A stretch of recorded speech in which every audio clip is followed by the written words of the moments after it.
v oddaji Stanovanje po meri človeka oziroma dokumentarcev ste profesor Dobilc ravno to problematiko izpostavili, zelo kritični do nje, tako da mogoče, če vi zdaj prezanete besedo. Ja, vse je kritično.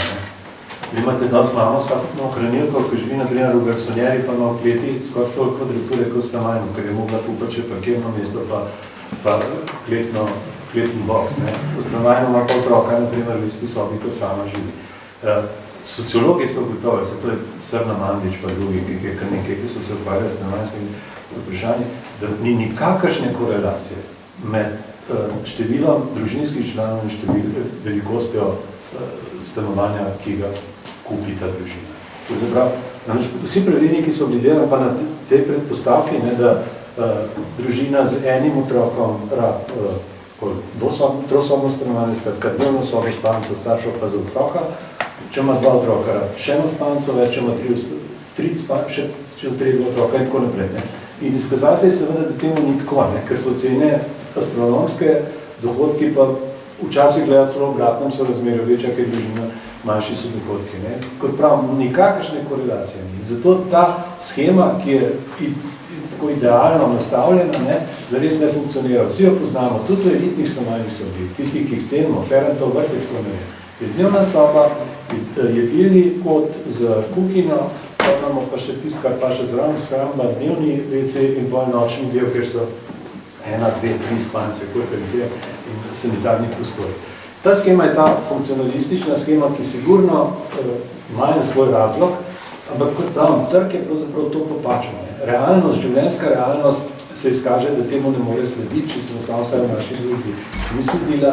Tako da tudi, če ne bi šli na te spremembe, o katerih govorimo, da so se v družini zgodile, da pravzaprav danes, predvsem zaradi staranja prebivalstva. Jaz mislim, da vzrok je staranja prebivalstva. Ne toliko nomadske družine, pa istospolne, tisti je vendarle v manjšem številu, vsaj pri nas zaenkrat. Ampak staranje prebivalstva danes pomeni, da pravzaprav vsak zakonski par preživi 20-30 let brez otrok. Če je premožen, pa če je v obdobju imel otroke, je pač si poskušal zagotoviti eno stanovanje s 3-4 sobami, ki postanejo odlagališče odvečnega materiala. Bičoke, pa tizga, kar ne rabiš. Problem je v tej nefleksibilnosti stanovanj in tudi trga, ki je to ponujal.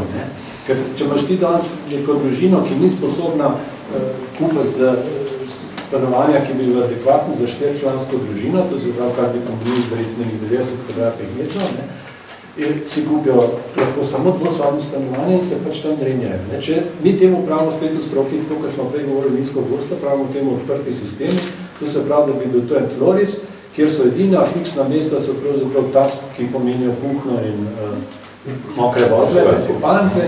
To, kar so delali v Vajsniku v 30 letih, to se pravi, pred 80 leti znameniti evropski arhitekti so že te poti odpirali in kazali, da je to perspektiva stanovanjske gradnje. Ker danes tudi vemo, vse večja družina ne kup Mercedesa, manjša družina pa Golfa. Ampak ljudje pravzaprav kupijo tisto, kar so sposobni sami prenesti. In mi dobimo te anomalije, da nekdo, zakonski par, ki ne more imeti otrok, naprimer, ali pa jih nima več doma, pa je premožen, če hoče kupiti veliko stanovanje, dobiš 5 sob, pa ne ve z njimi kaj delati, namest da bi imel en velik odprt prostor. Poleg tega, da se pojavlja še dodatno, če sem že pri besedi, delo na domu. V Ameriki, že v Združenih državah, v Ameriki že 20 milijonov ljudi dela na domu. Pri nas sem ljudje, tudi že zasledujem podatek, se mi sicer ima dvom Bangla, da je že 8%, tale kriza, če že v krizi smo prej govorili, bo tudi prisilila ljudi, da bojo, ker tu imamo vsi tehnološki višek, da bomo počas delali domače, bomo sploh še kaj lahko delati. Skratka, jaz mislim, da se pojavlja polnenih novih momentov, poleg tega, da ne bi majhen detalj, ki je tako veliko spremembo prinesel. To, da smo delovni čas premaknili. Vi ste malo mlajši, pa to ne veste, moja generacija pa starejši povedal. Čas se je delati, tako da so vsi v 2, najkasneje v 3 prišli domov. So doma je bilo družinsko kosilo. Danes tega ni več, to se je premaknil.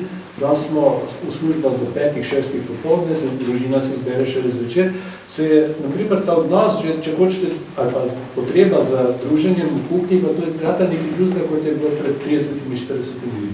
In trg temu v ničemer ne sledi. Stanovanja, ki danes na trgu prodajajo, pa so jih prodajali pred krizo, pa so zgrajena, stojijo prazna, so taka, kot smo bila tista v 50-60 ljudi. Kot da se niti čas ne obzvori.